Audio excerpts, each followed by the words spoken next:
নমস্কার। বাংলার মাটি বাংলার কৃষি এই অনুষ্ঠানে সকল দর্শক বন্ধুদের স্বাগত জানাচ্ছি। আমি পঙ্কজ রয়েছি আপনাদের সঙ্গে।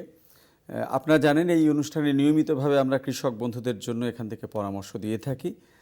আজকেও ঠিক সেরকমই। আজকে যে বিষয়টি নিয়ে আমরা কথা বলবো সেটি হচ্ছে বাঙালির খাদ্য তালিকায় ডাল এবং ভাতের পরে যেটা সবচেয়ে বেশি গুরুত্বপূর্ণ সেই বিষয়টি নিয়ে আমরা আজকে স্টুডিওতে আলোচনা করব আলু নিয়ে। এবং আলু প্রধানত সমতল ভূমিতে এই রবি মরশুমে যে মরশুমটা চলছে এই মরশুমেই চাষ করা হয়। পশ্চিমবঙ্গে প্রায় 4 লক্ষ হেক্টর জমি জুড়ে আলু চাষ হয় এবং আলুর যে অর্থনৈতিক সম্ভাবনা, অর্থনৈতিক দিক সেটি আর বলার অপেক্ষা রাখে না। আলু প্রচুর কর্মদিবস তৈরি করে, শ্রমদিবস তৈরি করে আমাদের এখানে। তো এর গুরুত্ব বোঝাই যাচ্ছে। সেই জায়গা থেকে দাঁড়িয়ে আলু চাষের যে প্রাথমিক পর্যায়গুলো থেকে শুরু করে বিশেষত এই সময় যারা বুনছেন যে মধ্যমেয়াদী জাতের আলুগুলো, সেই বোনার সময় থেকে শুরু করে শুরুর দিকে যে সমস্যাগুলো হয় সমস্ত কিছু নিয়ে আজকে আমরা আলোচনা করব। আজকে আমাদের আলোচনার বিষয় আলু চাষের বিজ্ঞানসম্মত পদ্ধতি, এবং এই নিয়ে আলোচনা করবার জন্য আমাদের মধ্যে উপস্থিত রয়েছেন দুজন বিশিষ্ট কৃষি আধিকারিক। আমার ঠিক বাঁদিকেই রয়েছেন বাবলু কুমার সাঁতরা, কৃষি অধিকর্তা বিষয়বস্তু বিশেষজ্ঞ, আরামবাগ মহকুমা হুগলি থেকে তিনি এসেছেন। এবং আমার ঠিক ডান পাশে রয়েছেন ডক্টর বিশাল মুখার্জি, সহকৃষি অধিকর্তা, খানাকুল 1 নম্বর ব্লক হুগলি থেকে এসেছেন। এবং অবশ্যই রয়েছেন আপনারা। টেলিভিশন স্ক্রিনে যাওয়া নম্বরে ফোন করুন। ফোন নম্বর আরেকবার বলে দিচ্ছি, 0332250184। এই নম্বরে ফোন করে আপনারা আজকের বিষয়ে আলোচনা করতে পারেন। যখনই টেলিফোন করবেন তখন টেলিভিশনের সাউন্ডটি কিন্তু একদম মিউট করে দিয়ে টেলিফোন করবেন। আমি আপনাকে দিয়ে আজকে শুরু করব বাবলুবাবু এই আলোচনা, যে আলু চাষের উপযোগী আবহাওয়া এবং আলু চাষের যে বর্তমান সম্ভাবনা সেই জায়গাটা যদি শুরুতে একটু সংক্ষেপে আমাদেরকে বলেন। আলু সাধারণত আমাদের পশ্চিমবাংলার গাঙ্গেয় সমভূমিতে এবং পাহাড়ি এলাকাতে শীতকালে আমরা আলু চাষ করে থাকি। তো এই আলু চাষ করতে গেলে যে শীত ছাড়া আলু হয় না এটা আমরা জানি। তাই যে আলু বসানোর সময় যদি আমরা আবহাওয়া বলতে যেটা আমরা বুঝি যে তাপমাত্রা সর্বোচ্চ 20 ডিগ্রি সেন্টিগ্রেড যখন আলু বসানোর পরে গ্রোয়িং সিজন মানে যখন গাছ হয় সেই সময় সর্বোচ্চ 20 ডিগ্রি টেম্পারেচার থাকাটা খুবই বাঞ্ছনীয়, বেশি থাকা উচিত নয়। এরপরে যেটা হচ্ছে 20 ডিগ্রির নিচে 10 ডিগ্রির কাছাকাছি যখন আমরা আলুর স্টোলন ফরমেশন হয়, অর্থাৎ বক্রধাবক যেখানে হচ্ছে স্টোলনটা তৈরি হবে, সেই সময় ওই টেম্পারেচারটা 10 ডিগ্রি কাছাকাছি থাকলে আলুর ফলনটা আমার পাওয়া যায়। তাই আমাদের পশ্চিমবাংলায় গাঙ্গেয় সমভূমিতে এখানে হচ্ছে শীতটা খুব ক্ষণস্থায়ী। এই জন্য এইখানে আলু চাষটা হচ্ছে যে সবসময় একটা আবহাওয়ার উপরে নির্ভর করে আমাদেরকে আলু চাষটা আমাদেরকে মানে সময়টা খুব কম পাওয়া যায়, এই শীতের সময়টা যেহেতু স্বল্প মেয়াদী এইটার মধ্যে দাঁড়িয়ে করতে হবে আর কি। হ্যাঁ, এইটা সময় এটা আমাদেরকে মাথায় রেখে আমাদেরকে আলু চাষটা করে যেতে হবে। আচ্ছা, বেশ। আলু চাষের ক্ষেত্রে প্রাথমিক অবস্থায় যে বিষয়গুলো কৃষক বন্ধুদের খুব জানার বিষয় থাকে সেটা হচ্ছে কেমন জমিটা হবে, কতটা উঁচু হবে এবং মাটিটা কীরকম রাখলে আলু চাষের উপযোগী হবে, সেই বিষয় নিয়ে আমি সরাসরি চলে যাব ডক্টর বিশাল মুখার্জির কাছে। আপনি যদি একটু আলোকপাত করেন এই দিকটা। হ্যাঁ, অবশ্যই। প্রথমে সবাইকে আমার নমস্কার জানাচ্ছি এবং প্রথমেই আমি এই আলোচনার শুরুতেই ভারতবর্ষের একজন মহান বিজ্ঞানী এবং সবুজ বিপ্লবের জনক ডক্টর এম.এস. স্বামীনাথনকে স্মরণ করে একটা কথা বলবো, যেহেতু আমরা আজকে বিজ্ঞানসম্মত পদ্ধতিতে আলু চাষ নিয়ে আলোচনা করছি, তো আমাদের দেশের কৃষি যদি সঠিক পথে না চলে তাহলে কিন্তু কোনো কিছুই সঠিক পথে চলতে পারে না। তো সেই ব্যাপারটা নিয়েই আমরা এখানে ওটাই আমাদের ভিত্তি। আমাদের প্রধান ভিত্তি হলো কৃষিকাজ। তো জমির ব্যাপারে যেটা আপনি আমাকে জিজ্ঞেস করলেন, যে আলু চাষের জমিটা সাধারণত আমাদের জমিটা একটু মাঝারি উঁচু মানের জমি হওয়া দরকার। কারণ জলা জমিতে এবং এঁটেল মাটির যে শক্ত জমি হয়, সেই এঁটেল মাটির শক্ত জমিতে কিন্তু আলু গাছের বৃদ্ধি কিন্তু ব্যাহত হয়, কারণ বায়বীয় চলাচল, বাতাস চলাচলটা সেক্ষেত্রে কিন্তু ব্যাহত হয়। এবং এই কারণের জন্য কিছুটা উঁচু জমিতে কিন্তু আলু চাষ করাটা খুবই বাঞ্ছনীয়। বেশ। এবং আরেকটা কথা বলবো, যে মাটির ব্যাপারটা যেটা আপনি বললেন, এবং মাটির ব্যাপারটা কি বলবো, যে সাধারণত বেলে দোআঁশ বা দোআঁশ মাটিতে কিন্তু আলুর চাষ ভালো হয়। এবং এক্ষেত্রে যদি চাষি ভাইরা যারা রয়েছেন, যারা আলু চাষের সঙ্গে যুক্ত, তারা যদি কিছুদিন আগে একটু মাটির চরিত্রটা পরীক্ষা করিয়ে নেন, তাহলে মাটির যেটা পিএইচ আমরা জানি, সেটা যদি মোটামুটি 5.5 থেকে 7.5-এর মধ্যে হয়, তাহলে সেটা কিন্তু আলু চাষের পক্ষে খুবই উপযোগী।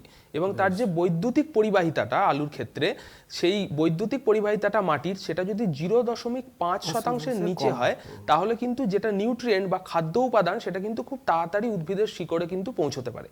সেই কারণের জন্য মাটি শোধনের জন্য এবং মাটি পরীক্ষা করার জন্য কিন্তু কিছুটা আগে থেকে যদি আমরা প্ল্যানটা করতে পারি, মানে চাষি ভাইরা যদি আমন ধানটা যদি কিছুটা স্বল্প মেয়াদী বা মাঝারি মানের লাগান, তাহলে সেক্ষেত্রে কিন্তু তারা মাটি শোধন বা মাটি পরীক্ষার জন্য সময়টা পাবেন। আচ্ছা, এবং মাটিটা বোধহয় একটু আলু চাষের ক্ষেত্রে, মানে জমি তৈরির ক্ষেত্রে সেটা হচ্ছে একটু ঝুরঝুরে টাইপের মাটি রাখতে হ্যাঁ, হবে। অবশ্যই। ওই যে বললাম যে বাতাস চলাচলের ক্ষেত্রে সুবিধা হয়, এবং জল নিকাশিটাও ভালো হওয়া ভীষণ দরকার। আচ্ছা, আরেকটি বিষয় আপনার কাছে যাবো বাবলুবাবু, সেটা হচ্ছে আমরা বোনার কথাটা শুরুতেই বলছিলাম যে এটা বোনার সময় চলছে রবি মরশুমের। তো সেখান থেকে বোনার জায়গা থেকে এই সময়টা যদি আরেকবার আমাদের কৃষক বন্ধুদের বলেন, এবং কি করে সেটা বোনা হবে, মানে ভালো সঠিক উপায়টা যদি একটু বোনার জন্য বলেন। সঠিক উপায়টা হচ্ছে যে আমরা পশ্চিমবঙ্গে গাঙ্গেয় সমতলেতে যে আমরা আলু চাষটা সাধারণত করে থাকি, আমরা এই চাষটাকে যদি 3টে ভাগে ভাগ করে থাকি। প্রথম কথা হচ্ছে যে স্বল্পমেয়াদী যে জাত, হ্যাঁ, তারপরে আছে মধ্যমেয়াদী জাত, আর একটা হচ্ছে দীর্ঘমেয়াদী জাত। তো আমাদের স্বল্পমেয়াদী জাতটা চাষ করার সময় আমাদের চলে গেছে। এই স্বল্পমেয়াদী জাতের আলু চাষ করতে গেলে অক্টোবরে পুরো মাসটা আমরা সময় দিই। হ্যাঁ, তো এই অক্টোবরের জন্য কিছু জাত আমরা এখানে বলে থাকি, সেটা কুবরি চন্দ্রমুখী, হ্যাঁ, কুবরি পোগরাজ, এই দুটো জাতি হচ্ছে আমাদের গাঙ্গেয় সমভূমিতে খুব ভালো হয় আর কি। এরপরে মধ্যমেয়াদী জাত যেটা আমরা বলছি, যে নভেম্বরের ফার্স্ট উইক থেকে নভেম্বরের সেকেন্ড উইক পর্যন্ত যদি আমরা ধরে নিই, তাহলে মধ্যমেয়াদী জাত যেটা হচ্ছে বহুল প্রচলিত যে জাতটা আমরা চাষ করে থাকি, সেটা হচ্ছে কুবরি জ্যোতি এবং কুবরি অশোকা। হ্যাঁ, তাই এই সমস্ত যে জাতগুলো, এগুলো হচ্ছে মধ্যমেয়াদী জাত। তো আমাদের গাঙ্গেয় সমভূমিতে এইটাই সব থেকে বেশি চাষ হয়। একটু লাগানোর পদ্ধতিটাও যদি বলেন। আছে। এবারে হচ্ছে দীর্ঘমেয়াদী জাত যেটা বলছি, সেটা হচ্ছে সাধারণত আমরা পাহাড়ি এলাকা বা এই দার্জিলিং, জলপাইগুড়ি, কোচবিহার এলাকাতে আমরা বলি যে দীর্ঘমেয়াদী জাত। এটা প্রায় 120 থেকে 30 দিনের মতো সময় লাগে। আর যেটা স্বল্পমেয়াদী জাত বলছি, যে 80 থেকে 90 দিনের মধ্যে কিন্তু আলু আমার পরিপক্ক হয়ে যায়। আর মধ্যমেয়াদী যে জাতগুলোর কথা আমি বললাম বা লাগানোর সময় যেটা বললাম, এটা হচ্ছে 90 থেকে 110 দিনের মধ্যে আমার হয়ে যায়। এরপরে আলু লাগানোর যে পদ্ধতিটা আমরা অবলম্বন করে থাকি, এখানে হচ্ছে আগে যে প্রথমে হচ্ছে মাটি 4-5 বার ভালো করে চাষ দিতে হবে, নরম ঝুরঝুরে করে দিতে হবে, মাটিতে যেন একটু রস থাকে, সেটা আমাকে নজর রাখতে হবে। হ্যাঁ, সাধারণত আমরা যেটা করি যে 20 থেকে 22 ইঞ্চি আমরা সারি তৈরি করতে বলি চাষি ভাইদের। হ্যাঁ, এবং সারি থেকে সারির দূরত্ব হচ্ছে 20 থেকে 22 ইঞ্চি, এবং যে একটা আলু থেকে আরেকটা বীজের যে দূরত্বটা হবে, সেটাও হবে যে ওই 6 থেকে 7 ইঞ্চি বেশ দূরত্বে আমাকে লাগাতে হবে।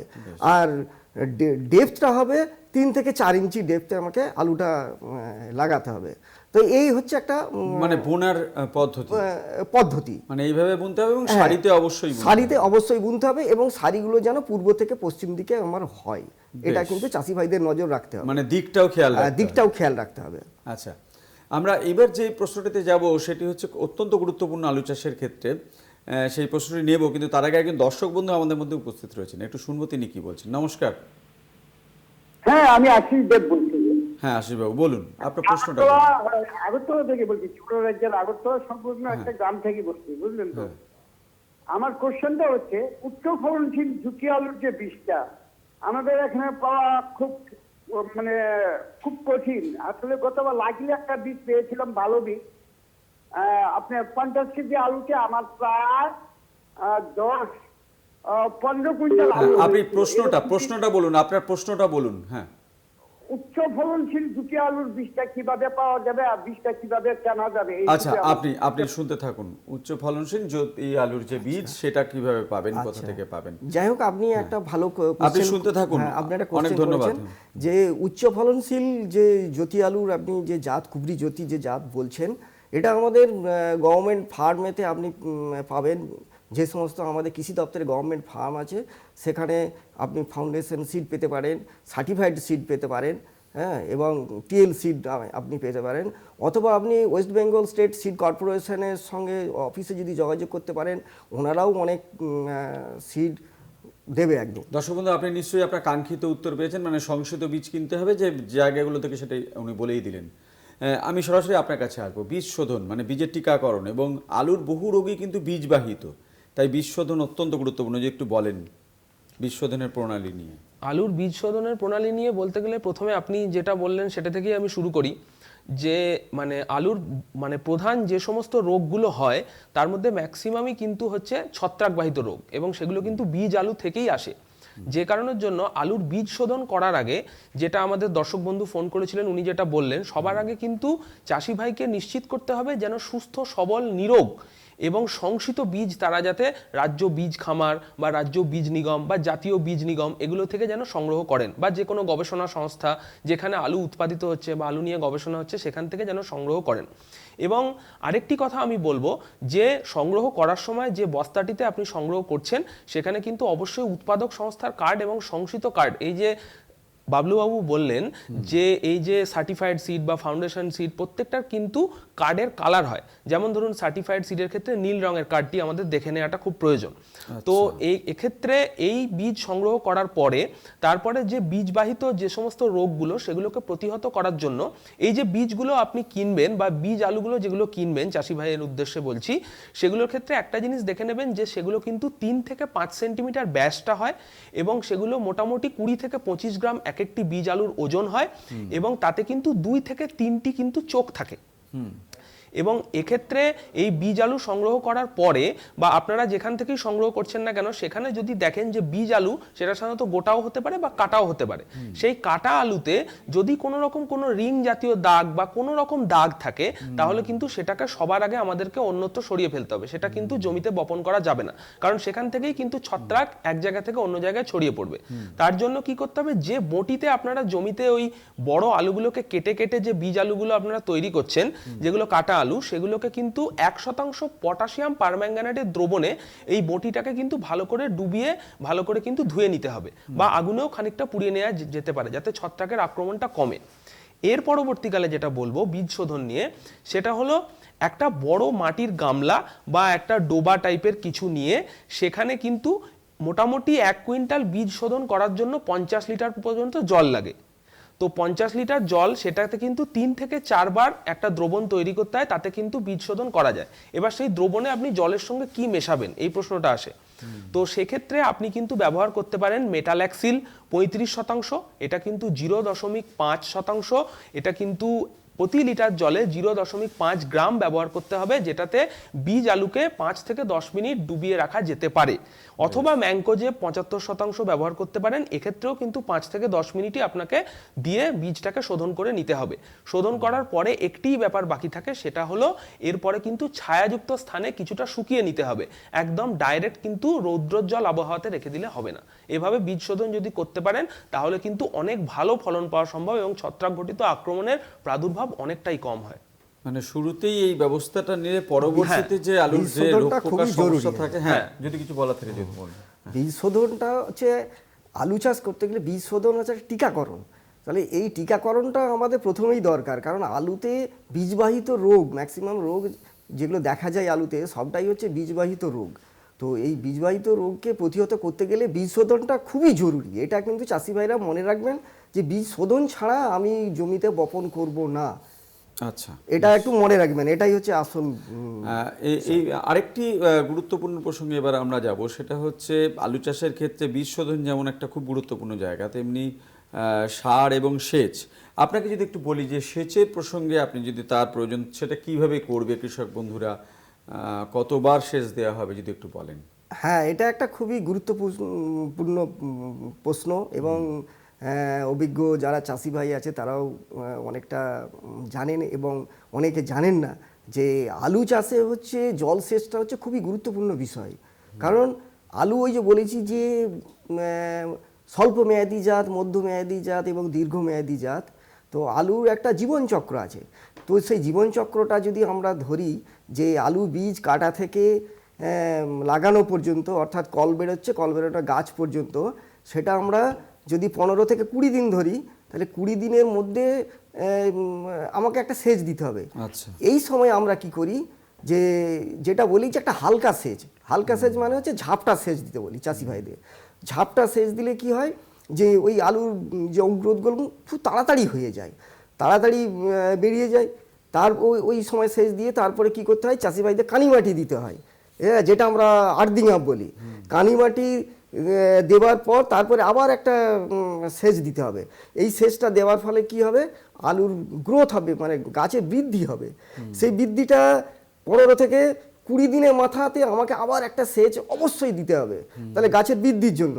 তাহলে 20 থেকে 30 দিনের মাথায় মনে রাখতে হবে চাষি ভাইদের, এই সময় কিন্তু আলু গাছের মানে বক্রধাবক অর্থাৎ স্টোলেন ফরমেশন হয়, যেখানে আপনার আলু ধরে, সেটা কিন্তু তৈরি হওয়ার উপযুক্ত সময় 25 থেকে 30 দিনের মাথায়, তখন কিন্তু অবশ্যই একটা সেচ দিতে হবে।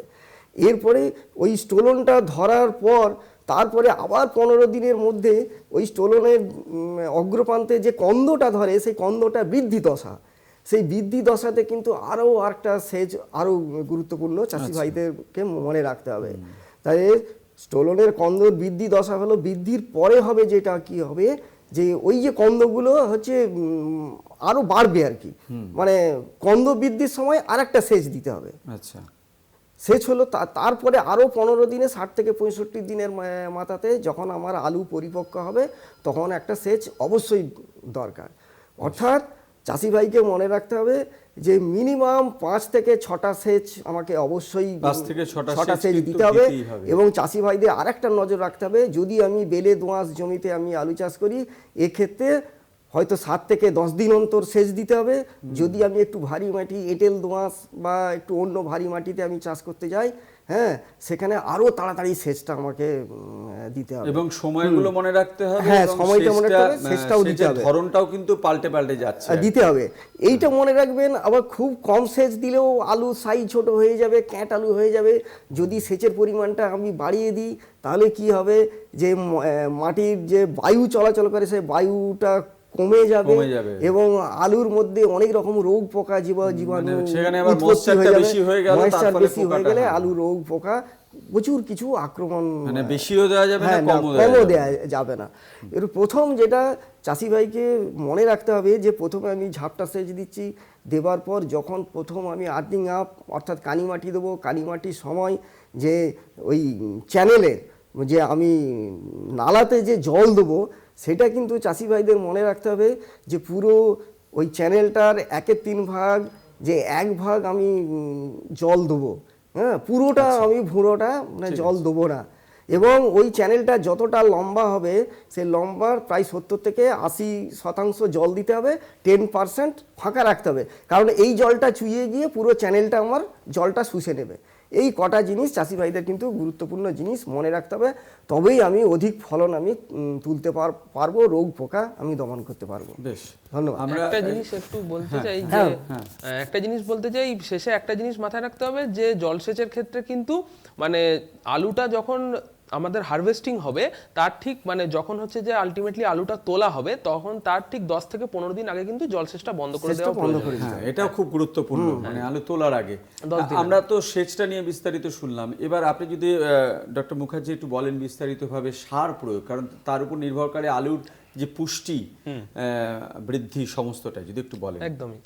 সার প্রয়োগের ক্ষেত্রে আমাদের কিন্তু সবসময় মাথায় রাখতে হবে, ওই যে এর আগে বীজ শোধনের ক্ষেত্রে বলেছিলাম বা এর আগে জমি তৈরির ক্ষেত্রে যে কথাটা বলেছিলাম, যে আমাদের কিন্তু মাথায় রাখতে হবে যে মাটির চরিত্রটা আগে কিন্তু চাষি ভাইদের একটু পরীক্ষা করিয়ে নেওয়া দরকার।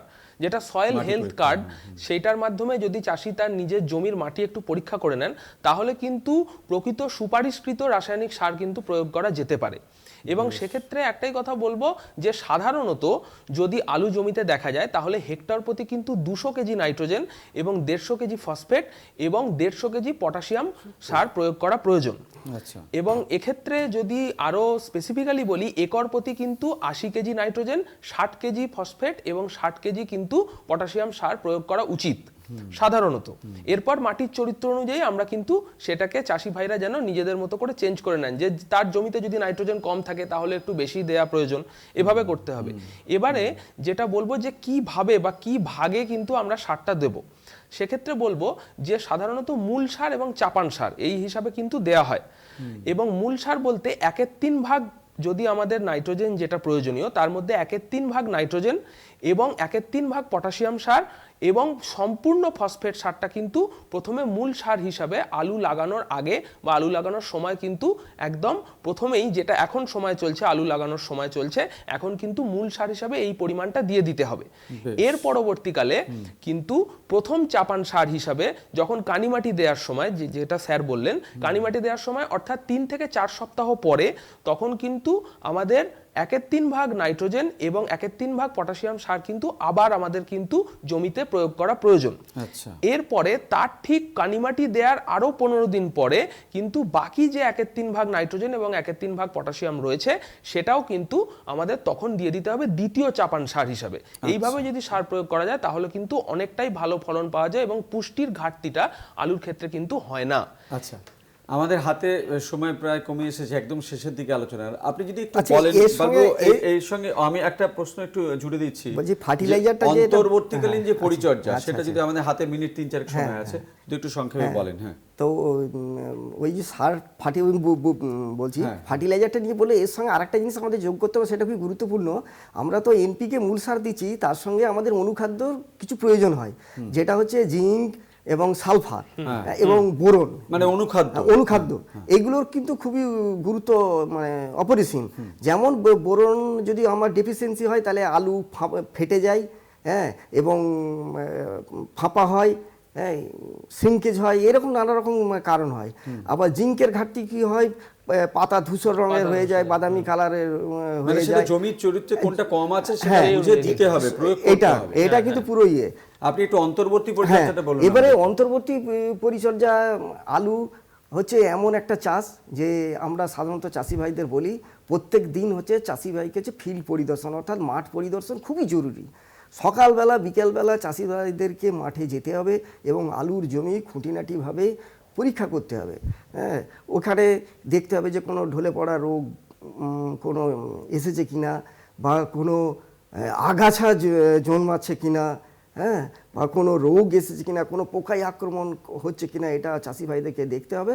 এবং মাঝখানে যখন আমি আলু বসিয়েছি 10-15 দিন বা 20 দিনের মাথায় আমি দেখছি যে ওই যে বলেছি যে স্টোলন ফরমেশন হয়, অর্থাৎ বক্রধাবক, যেখানে মাটির নিচেতে ওই কন্দটা বাঁধে, ওটা যদি মাটির উপরে বেরিয়ে যায় তাহলে আমাকে আবার দ্বিতীয়বার ওইটা কানি মাটি দিয়ে ওইটাকে চাপা দিতে হবে।